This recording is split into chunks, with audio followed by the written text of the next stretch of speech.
Hello, friends. This is Dave Hurwitz, executive editor at ClassicsToday.com, here to attack that musical question. Actually, it's not a musical question at all, but it's an important question. Should inmates run the asylum? To what extent should orchestra members be involved in selecting their new music director? I would argue minimally. Yes, I believe that orchestras should have input. They should have a committee. They should have a few people. They should definitely have some input in who their new musical director is, because they have to live with the person, whoever that may be. But should their opinion matter all that much? No, it should not.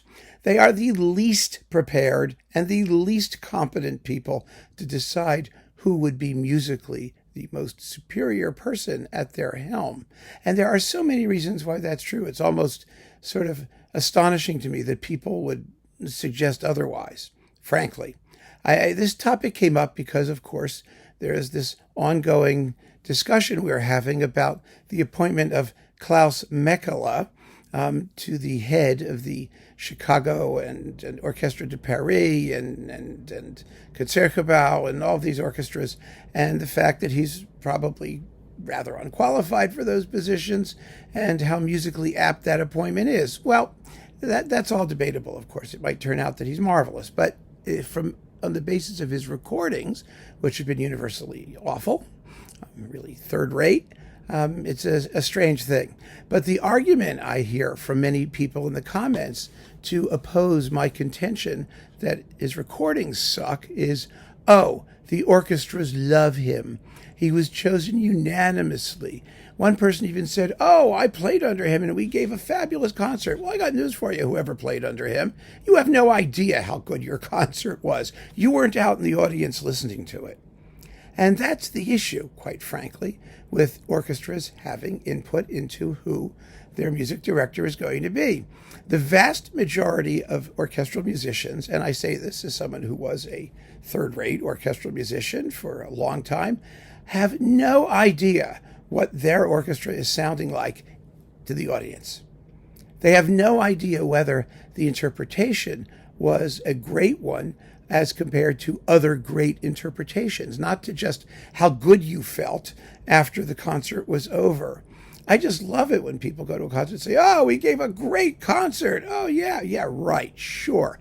I don't believe any of that. The question is whether or not it's going to be marvelous down the line, over time. And when an orchestra selects a new music director, they have no idea what's going to happen over time. Things could get better. They could get worse. That's just as likely. And frankly, the decision that they've made to hire a new music director after he or she has been there a few times and given a couple concerts is not based on sufficient information. You don't know the breadth of repertoire. You don't know the breadth of this person's musical affinities. You don't know. All you know is that you had a good time, basically, or that you surmise that as a working stiff in an orchestra, your job is going to be easier. Remember, the criteria that orchestral musicians use to decide whether they like somebody or not may or may not have anything to do with how musically wonderful the result was. You know, you're all assuming, and it's a very ridiculous assumption, that orchestral musicians operate on the basis of the fact that they want to have superior musical results. Well, I think intellectually, most of them probably say they do. But the question is not, what they want philosophically. The question is, how do you get there? There's a wonderful quotation from George Sell, who said, if I had to choose between two young conductors to be an assistant conductor at the Cleveland Orchestra, he said, and one of them is just incredibly charismatic and gets along fabulously with the orchestra and has this immediate communication and identification with them. And the other has, maybe some trouble with personal relations with the ensemble. He's awkward. He's not so fabulously equipped to deal with people, but he's incredibly well trained musically. He has enormous competence and knowledge and experience.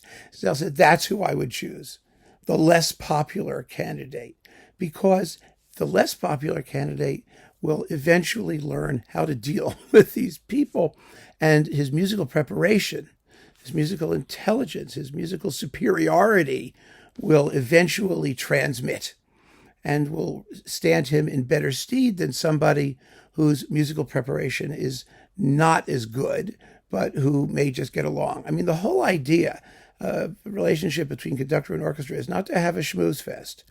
It's to deliver fabulous musical results. And the orchestral musicians, who are theoretically trained professionals, have to deal with whatever is thrown at them. And they should deal with it in the same way, whether they like the person or whether they don't like the person. That's their job.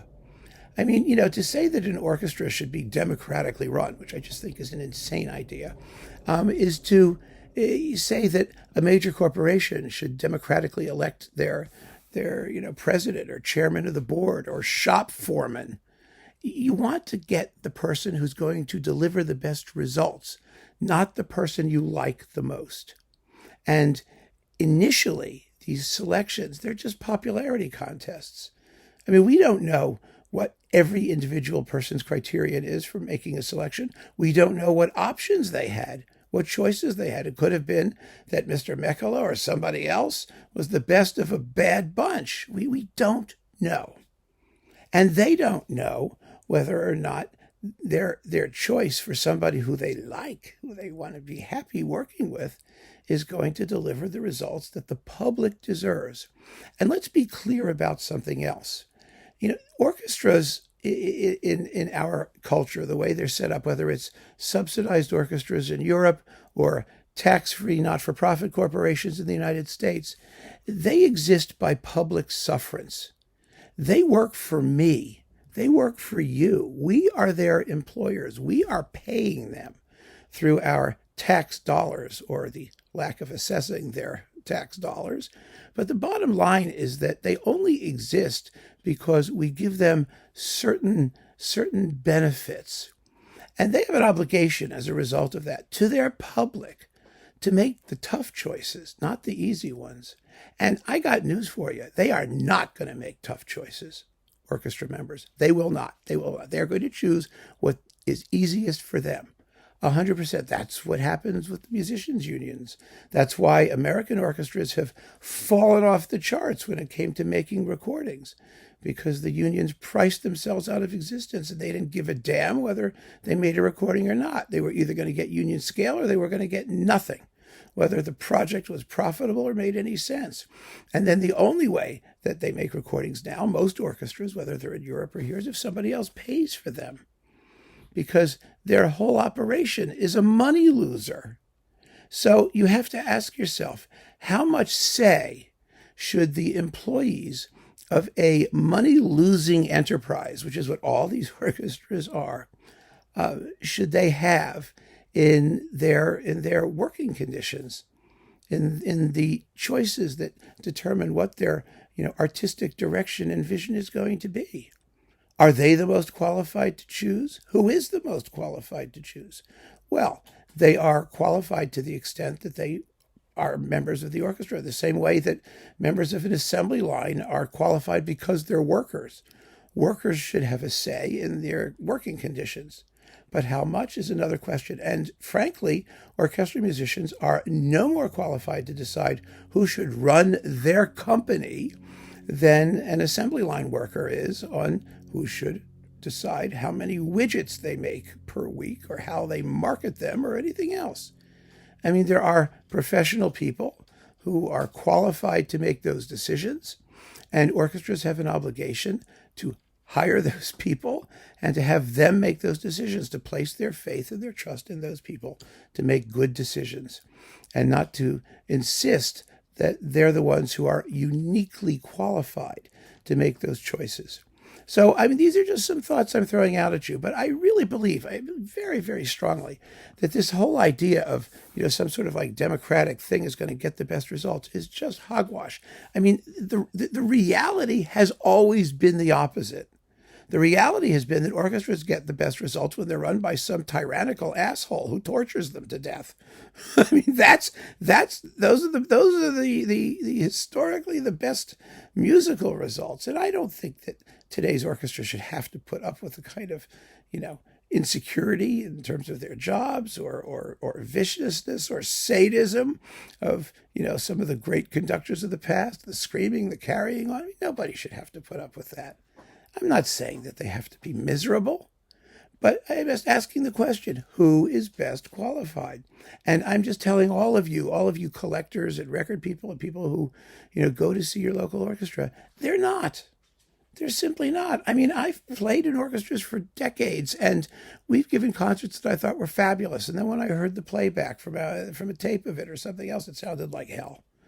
They don't know. They have no idea. They don't know what the future holds any more than you or I know what the future holds. So it's a much more complicated question, which is the point I'm making, than just to say, oh, the orchestra loved him. I never want to hear that piece of illogical nonsense again. It's meaningless, absolutely meaningless. What is going to matter is the musical result that they obtain over time in repertoire that these musicians have particular feeling for, and whether or not they project that over the footlights out into the audience, and people go away thinking that was an absolutely superior musical result. That's what matters, not the popularity contest bit, not a bit. So keep on listening, friends. Thanks for joining me, and take care.